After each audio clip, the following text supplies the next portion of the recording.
the end of last year because it's really difficult to comment on Blogger.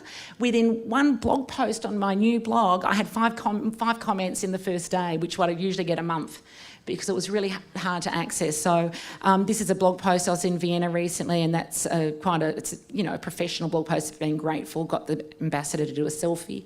When I was on Blogger, these are my 10 most popular blogs. So you would have heard of the BBC Book Challenge, and they had the 100 books we all should have read, these classics. I'd read about 3.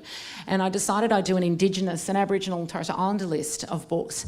And it was so popular, it made it in the Sydney Morning Herald, and then I did another list, which is, it's not on that one. They're my 10 most popular from that period, and then I moved to WordPress. So for this year, I've done the second book challenge.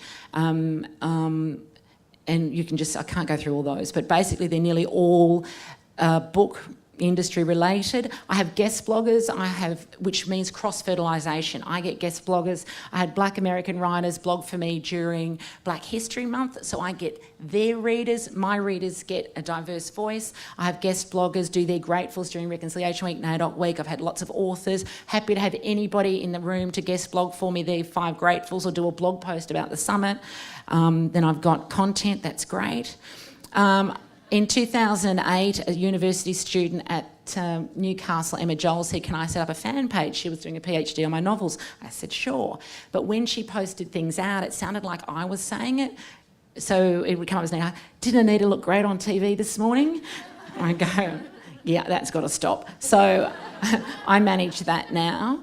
And so I post events and so forth and whatever, links to my reviews. So I thought I'd have a look. So I get an email each week from Twitter and telling me what my reach was. So on the 20th of June, I had a reach of 72,000.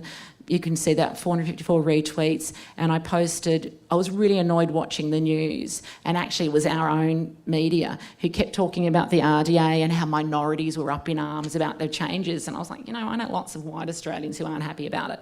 And that got retweeted, I think, 170 times. And then there's another one done. And then last week, or May 20, leading into Reconciliation Week, so 48,000 views in total. And I tweeted about, Reconciliation Week, read a book by a black fella, linked it to my BBC Book Challenge. And that's had it, at the end of last year, it had about 12,000 hits on that.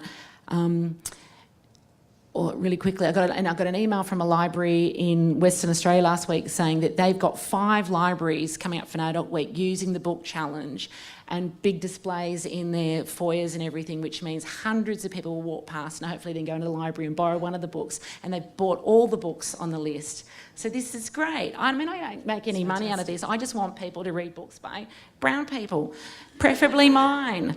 And then people tweet me, "Don't know this young fella. I think any young bloke reading a book is sexy, so that's great."